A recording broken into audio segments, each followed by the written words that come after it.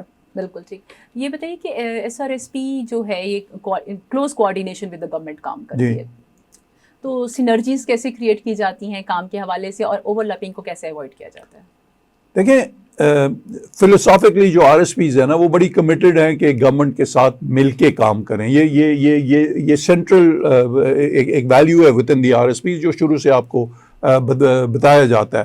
تو اس لیے ہم ہر ایک لیول پہ, لوکل لیول پہ بھی کوآرڈینیشن کرنے کی کوشش کرتے ہیں, پروونشل لیول پہ بھی کوآرڈینیشن ہو رہی ہوتی ہے. مثلا ہمارا جو ٹرائبل ایریا کا پروگرام ہے وہ بڑا well coordinated at the provincial level. تو یہ ہمیں اکنالج کرنا چاہیے کہ ہم دو مختلف چیزوں کو ایک ساتھ لا رہے ہیں. ایک سائڈ پہ آپ کے سول سوسائٹی انسٹیٹیوشنز ہیں, ایک سائڈ پہ گورنمنٹ ہے, دو ڈفرینٹ اینٹیز ہیں. ان کو قریب لا کے کام کرنے میں بہت سے چیلنجز ہیں, ان چیلنجز کو ایڈریس کرنا پڑتا ہے. لیکن بہت سے ایریاز میں جہاں گورنمنٹ نے بڑے کلوز میکینزمز ڈیولپ کیے ہیں, لیکن مثلاً ٹرائبل ایریاز میں یہ پاسبل ہی نہیں ہے کہ SRSP وہ کام کرے جو گورنمنٹ نہیں چاہتی. تو ایگزیکٹلی وہ, اور اس میں گورنمنٹ کے ایریاز کے آئیڈینٹیفیکیشن میں اور جو کام ہم کر رہے ہیں اس میں کمیونٹی کی انوالومنٹ اور گورنمنٹ کی انوالومنٹ تو مسٹ ہے, اس کے بغیر تو کام نہیں ہوتا. بالکل صحیح. انرجی کے اندر بہت زیادہ کام کیا SRSP نے, تو اس کے حوالے سے ہمیں تھوڑا بتائیے کہ کس طرح سے اس طرف آئے, یہ نیڈ آئیڈینٹیفائی کیسے ہوئی, اور کیا ایسے بڑے پروجیکٹس ہیں جن کو آپ سمجھتے ہیں کہ they are the flagships اور جس کے اوپر ایشٹن ایوارڈ بھی ملا؟ انرجی ایک ایسا شعبہ ہے جو 89 میں SRSP بنا, اور 2007 تک وہ اس میں کوئی خاص SRSP میں اس میں کوئی رول نہیں تھا SRSP کا اس میں. لیکن 2007 کے بعد جب ہم انکریزنگلی مالاکنڈ ڈویژن میں کام کرنے لگے ہیں جہاں واٹر پوٹینشیل بہت ہے, جہاں سلوپس اویلیبل ہیں جن سے آپ الیکٹریسٹی جنریٹ کر سکتے ہیں, اور بہت سے کمیونٹیز ایسے تھے جہاں الیکٹریسٹی نہیں ہے, تو ایس آر ایس پی نے اس کے لیے رسپونڈ کیا اور اوور دی ایئرز ایک پروگرامز ڈیولپ کیے, خاص کر کے یورپین یونین کے سپورٹ سے 2013 کے بعد ہمیں ایک بڑا پروگرام ملا جس میں مائکرو ہائیڈروز کا کافی لارج رول تھا, اور اس کے بعد پیڈو نے بھی, گورنمنٹ آف کے پی نے انویسٹمنٹ کی ہے. تو ان دو ایریاز میں ایس آر ایس پی نے خاصا کام کیا ہے, اور نہ صرف وہ کمیونٹی لیول کے جو پروجیکٹس کیے ہیں, بڑے لیول پہ جس کو ہم سوشل انٹرپرائز پروجیکٹس کرتے ہیں وہ بھی کیے. مثلاً کالام میں جو بجلی دی جاتی ہے وہ ساری کی ساری ایس آر ایس پی 1.6 میگا واٹس جنریٹ کر رہی ہے. اسی طرح بنی میں جو الیکٹریسٹی ہے وہ گورنمنٹ کو ایکچولی سیل کرتی ہے الیکٹریسٹی. تو اس قسم کا ایک خاصا بڑا اس میں کام ہوا, اور اس کی انٹرنیشنل ریکگنیشن بھی ملی. 2015 میں جو ایشٹن ایوارڈ ہے, گرین آسکر ہے, وہ ایس آر ایس پی کو ایوارڈ کیا گیا تھا. اس میں انٹرنیشنلی بہت سے ادارے کمپیٹ کرتے ہیں اینولی رینیوبل انرجی میں ان کی کیا کنٹریبیوشن ہے, اور ہمیں جو ایکسیس ہم نے پرووائڈ کیا وہ تھا کمیونٹیز کو, اس بیسس پہ وہ ایوارڈ دی گئے تھے. انشاءاللہ ہم اپنا ایک پروگرام وہاں مائکرو ہائیڈرو پہ ضرور کریں گے.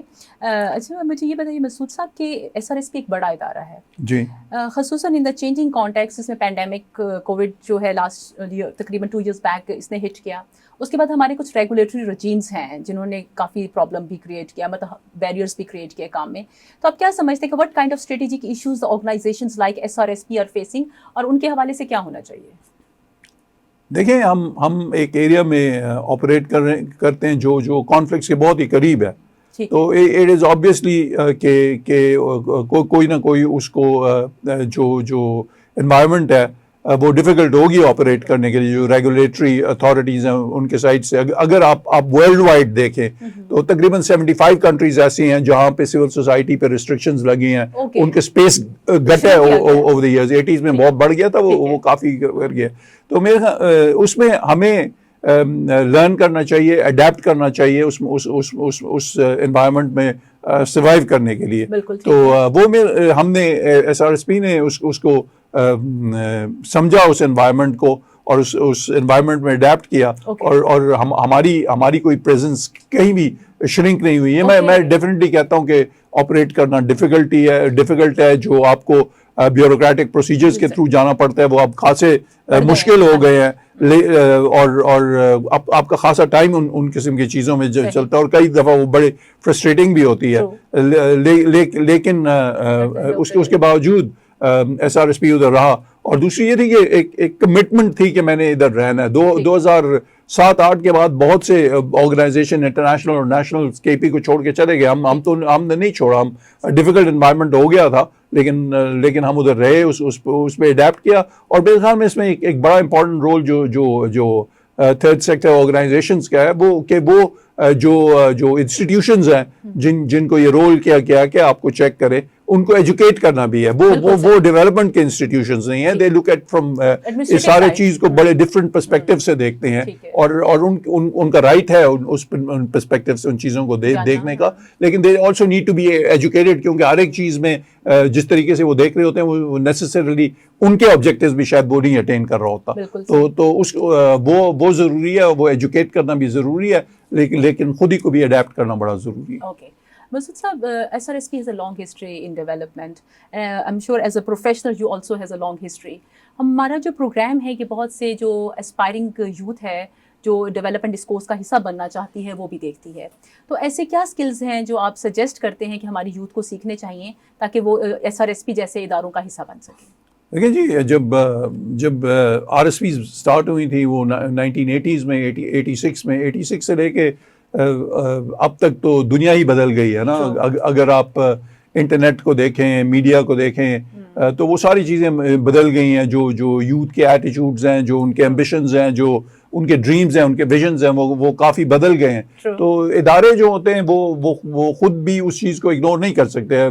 اگر ادارے اس چیز کو اگنور کریں اور اپنے ویژن اور مشن کا حصہ نہ بنائیں اس کو, تو وہ ادارے بھی ڈیڈ ہو جاتے ہیں. تو اس لیے اداروں میں بھی اڈیپشن آنی چاہیے. تو وہ کانسٹنٹلی اپنے انوائرمنٹ کو اسکین کرنا چاہیے ان کو, اور اپنے انوائرمنٹ کو دیکھ کے اپنے پروگرامس میں وہ اڈیپشن لانے پڑے گی. اور یوتھ جو ہے اس کا بلج بہت بڑا ہے ہمارے کنٹری کی پاپولیشن میں, تو اس کو اگنور کرنا تو کوئی بات ہی نہیں ہے. اس کو لانا, اور یوتھ کے بہت سے پروگرامز انیشیٹ کیے گئے ہیں جہاں یوتھ کو انوالو کریں, ان کو پرٹیکولرلی ٹریننگ, انٹرپرائز اور نیٹس اور اس قسم کی چیزوں میں تو انوالومنٹ ان کی زیادہ ہے.